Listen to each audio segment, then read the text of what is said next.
Dalam sebuah hadis Bukhari, kata Nabi SAW, Allah berfirman, ya ibna Adam, anfik anfik alik. Wahai anak Adam, berinfak di jalanku, aku akan berinfak untukmu. Teman-teman, Allah ini menjanjikan kepada kita, kalau kita memberikan kepada Allah atau berinfak di jalan Allah, banyak sekali manfaatnya. Ada hadis Bukhari Muslim berbunyi, setiap hari Allah turunkan 2 malaikat yang khusus berdoa. Yang satu mengatakan, ya Allah, lapangkan rezekinya orang yang berinfak, dan yang satu mengatakan, ya Allah, sempitkan rezekinya orang yang pelit perhitungan. Allah nggak akan kasih. Kemudian juga teman-teman sekalian, Allah membalas setiap infak kita itu minimal 10 kali lipat loh, 1000%. Kalau di masjid ini misalnya ada seseorang datang,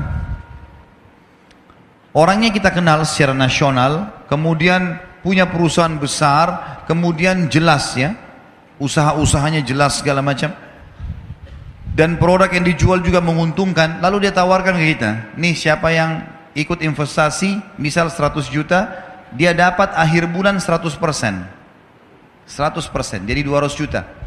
Kita sudah kenal orangnya, tahu perusahaannya, tahu produknya. Orang bahkan berlumba-lumba mau investasi, ditawarkan, siapa yang mau berinfak, saya akan kasih 100% keuntungan. 100 juta dari 200 juta akhir bulan. Saya yakin orang berlumba-lumba untuk ikut. Allah memiliki perusahaan depan mata kita, tanda kutip ini, tanda kutip, jangan disalahpahami kalimat perusahaannya. Allah memiliki ciptaan yang kelihatan depan mata. Pohon-pohon ini, kita sendiri, udara yang kita hirup, matahari yang terbit. Ini jelas depan mata kita, produknya Allah ini. Allah janjikan teman-teman, siapa yang investasi di jalan saya janjikan 10 kali lipat minimal. Di dalam Al-Quran dikatakan, a'udzubillahi minasyaitonir rajim, man jaa bil hasanati falahu asyru amthaliha. Siapa yang melakukan satu perbuatan kebaikan, diantaranya sedekah, Allah akan ganti 10 kali lipat, 1000%. Kalau kita keluarkan teman-teman sekalian 1 juta, udah ada 10 juta itu. Tinggal nunggu saja. Tahu teman-teman, para sahabat setiap hari kerjanya apa? Mereka bawa duit di kantong-kantong, di wadah kalau kita sekarang, cari orang miskin. Waktu ditanya, apa yang kalian buat? Kami sedang investasi. Kasih orang miskin, Allah balas 10 kali lipat. Terus begitu.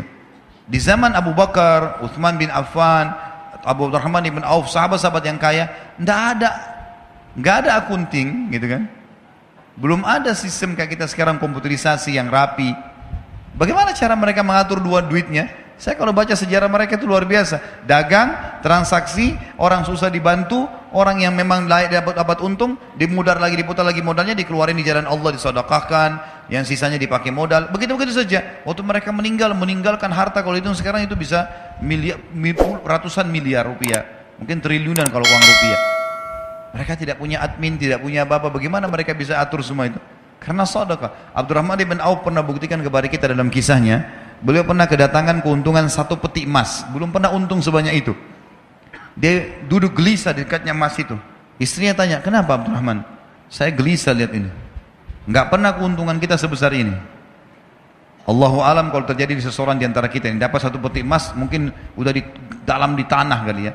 Supaya enggak ketahuan di mana. Dia gelisah, istrinya bilang, kenapa? Saya gelisah, nggak pernah ada keuntungan begini. Kata istrinya, lalu apa yang kau lakukan? Saya mau infakkan jalan Allah. Jangan ada di rumah malam ini. Baik, sama istrinya bungkus-bungkus, bagi-bagiin, malam itu habis. Besok datang 2 peti. Kisah nyata ini. 2 peti yang seperti itu. Istrinya bilang, ini gimana? Infakkan lagi. Besoknya 3 peti. Setiap dikeluarkan dibalas sama Allah cash langsung pada saat itu. Cuma mau berani atau enggak nih? Percaya atau enggak? Ini kadang-kadang makan sama temannya, mau traktir atau enggak ya? Ragu. Kadang-kadang tunggu temannya pegang dompet baru bilang, saya aja enggak apa-apa. Oh enggak apa-apa temannya, Pak.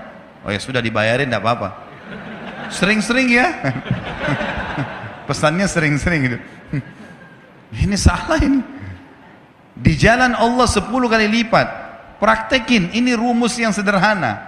Infak, Allah bilang di jalanku, aku akan balas infakmu itu. Pasti lebih banyak. Dalam hadis Bukhari, kata Nabi SAW, orang sebelum kalian ada 2 orang, dua-duanya bersahabat, dua-dua punya kebun, musim kemarau, nggak ada hujan sama sekali. Kata Nabi SAW, ini si A sama si B, dia disebutin namanya. Kata Nabi SAW, salah seorang dari mereka, kita anggaplah misalnya A sama B, si B ini. Dia bilang, saya melihat ada awan lewat di atas kebun saya, dan saya dengar suara mengatakan, turunkanlah hujan di kebunnya si Fulan, temannya dia di sebelah. Maka dia bilang, saya bingung, kenapa ada suara dari awan? Saya ikutin, ini hadis sahih riwayat Bukhari, penyampaian Nabi SAW. Kata Nabi SAW, dia pergi kebun temannya. Ternyata betul hujan turun cuma di situ saja. Yang lain enggak, musim kemarau. Lalu kemudian dia tanya temannya, apa yang kau lakukan dengan kebunmu? Dia bilang, hasilnya kebun ini saya bagi 3. Hasilnya saya bagi 3. Sepertiga saya infakkan dulu jalan Allah. Sepertiga saya pakai untuk kembali modal. Sepertiga saya pakai buat kebutuhan keluarga saya. Kata temannya, pantas kau dapat ini. Ada ipar saya di Ternate, teman-teman saya pernah datang ke sana. Pulang ceramah jam 11:30 malam, suara rumahnya masih pakai seng di belakang. Ternyata ada suara kayak batu besar, pang gitu ribut. Saya kaget, dia ketawa. Dia bilang itu mangga jatuh. Mau coba? Iya, orang Ternate bilang ini mangga madu. Ya. Saya nggak tahu di Makassar kita bilang apa tuh, di Jakarta mana lagi katanya. Ada titik-titik madunya di dalam. Coba ya coba, memang manis sekali. Masya Allah saya makan sama dia. Saya bilang besok pagi saya mau lihat pohonnya. Dia bilang ya silahkan. Terus dia bilang, pohon ini sepanjang tahun berbuah terus. Saya bilang kok bisa? Dikasih bibit? Dia bilang enggak. Saya biarin aja begitu. Pokoknya dia sepanjang tahun berbuah. Biasanya kan mangga kita tahu setahun sekali kan. Paling maksimal setahun 2 kali itu sudah luar biasa. Besok pagi habis sholat subuh di masjid saya keluar, saya ke rumahnya, saya pamit ke belakang. Ternyata pohon itu cuma pendek, mungkin cuma 3 meter, seperti mungkin tiang masjid ini. Kemudian buahnya banyak sekali, sampai mau jatuh ke paving bloknya itu. Cuma pohon itu, setengah pohon masuk ke rumahnya, setengah pohon melintang keluar temboknya gitu. Terus dia keluar, dia bilang, tiba-tiba kayak Allah kasih jawaban ke saya, dia bilang, ini setengahnya yang masuk ke sini saya pakai buat saya sama keluarga, kalau ada tamu datang saya kasih. Yang keluar itu saya nggak pernah ambil. Siapa saja boleh ambil, silahkan. Saya bilang itu rahasianya kenapa berbuah sepanjang tahun. Coba pertemukan dengan antum di sini, dibungkus plastik, ya. Anaknya saja lihat nggak boleh. Hah? Anaknya nggak boleh sentuh. Jangan sentuh ya nak, nanti kalau sudah masak. Kadang-kadang subhanallah ada orang pelit sekali. Dia beli makanan favorit masuk di kulkas, anaknya nggak boleh sentuh, istrinya nggak boleh sentuh. Wah luar biasa nih. Ya. Bagaimana bisa Allah kasih? Maka mulai sekarang harus royal di jalan Allah. Dalam masalah infak teman-teman jangan perhitungan. Itu investasi yang tidak akan pernah habis. Allah Subhanahu wa taala mengingatkan dalam Al-Baqarah surah nomor 2 ayat 254 agar jangan menyesal. Karena kalau teman-teman punya rekening 1 miliar, 2 miliar nggak pernah berinfak di jalan Allah, pada saat meninggal teman-teman demi Allah akan menyesal. Coba dulu saya kasih masjid ini ya, coba dulu saya kasih pesantren ini ya, coba dulu saya beliin Quran ya. Udah telat, udah nggak bisa lagi. Iya kalau ahli waris kita bangun di masjid, kalau enggak, kalau mereka pakai buat kebutuhan mereka saja. Gitu. Allah berfirman, A'udzubillahi minasyaitonirrajim, ya ayyuhalladzina amanu anfiqu mimma razaqnakum min qabli an ya'ti yaumun la bai'un fihi wala khullatun wala syafa'ah wal kafiruna humudz zalimun. Hai orang-orang beriman, infakkan, keluarkan, jangan berhitungan di jalan Allah. Apa yang kami jadikan rezeki buat kalian. Sebelum datang hari, tidak ada transaksi, nggak ada persahabatan, tidak ada lagi pertolongan. Dan orang-orang kafir mereka adalah orang-orang yang zalim. Memberi teman-teman, berikan yang terbaik. Jangan pakai istilah daripada makanan rusak di kulkas kasih aja orang. Nanti rezeki juga daripada ini. Mau dapat ikan paus, pakai kapal tanker. Jangan pakai pancing kecil. Celengan masjid lewat rumahnya Allah loh ini. Lewat celengan, korek kantong yang paling kecil. 2.000, 1.000. Kalau ada 500 koin, 500 dikasih masuk di masjid. Baru luar biasa cerewetnya. Minta kesehatan, kekuatan, keturunan, selamat dari neraka, masuk surga, minta jodoh yang cantik, yang gagah. Wah ini. Ini kalau malaikat diizinkan cambuk, sudah dicambuk ini. Dalam surah Ibrahim, surah nomor 14, ayat 31 sampai 34 Allah juga berfirman, A'udzubillahi minasyaitonirrajim, Qul li ibadiyalladzina amanu Katakanlah hai Muhammad kepada hamba-hambaku yang beriman, yuqimus shalah.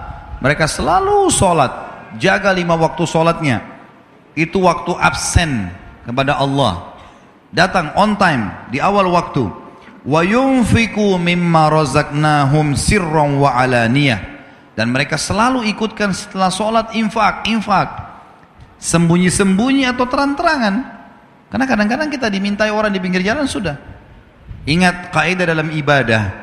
Kalau ibadah telah tiba waktunya, saatnya eksekusi, bukan saatnya menilai. Misal, azan, lalu kemudian kita lihat ada masjid, kayaknya masjid ini kotor, saya mau masjid sana saja. Bukan saatnya menilai. Azan, sholat, di masjid manapun sholat, gitu kan? Ada orang miskin lewat minta, bukan kita nilai, orang ini masih kuat, orang ini bohong atau tidak, bukan urusan kita itu. Orang lagi minta, Tuhanmu lagi suruh kasih, bukan menilai, eksekusi kasih orang. Ini pintu syaitan saja, membuat kita selalu menilai. Lalu kapan kita lakukan? Siapa orang yang kita anggap paling layak? Sementara berinfak boleh kepada orang kaya. Sekarang saya kaya, adik saya kaya, lalu saya mau kasih dia uang, bolehkah? Boleh, infak tetap pahala. Apalagi kalau dia orang miskin, tidak selamanya infak itu kepada orang miskin. Kita boleh memberikan makan orang lain, memberikan hadiah pakaian, walaupun dia orang kaya, nggak ada masalah. Nabi SAW mampu dan beliau menerima hadiah. Kemudian dikatakan min qabli an ya'tiya yaumun la bay'un fihi wala khilal, sebelum datang hari di mana kalian akan menyesal karena nggak ada lagi transaksi. Orang-orang miskin yang kita temui di dunia, teman-teman, kalau kita ketemu di mahsyar, walaupun kita mau kasih 1 miliar rupiah sudah nggak laku miliaran rupiah di sana. Mau kasih pahala dia terima, duit dia sudah nggak terima. Mau kasih makanan dia tidak terima. Orang di akhirat tidak butuh makanan dunia. Tidak ada lagi transaksi dan tidak ada juga persahabatan. Lalu Allah menceritakan di ayat 32-nya Ibrahim, Allahul ladzi khalaqas samawati wal arda wa anzala minas samai ma'an fa akhraja bihi minats thamarati rizqan lakum. Yang telah memerintahkan kalian menjaga solat kalian dan menginfakkan apa yang menjadi rezeki buat kalian adalah Allah yang telah menciptakan seluruh langit dan bumi dan telah menurunkan air dari langit dan telah menumbuhkan dengan air-air itu buah-buahan sebagai rezeki buat kalian.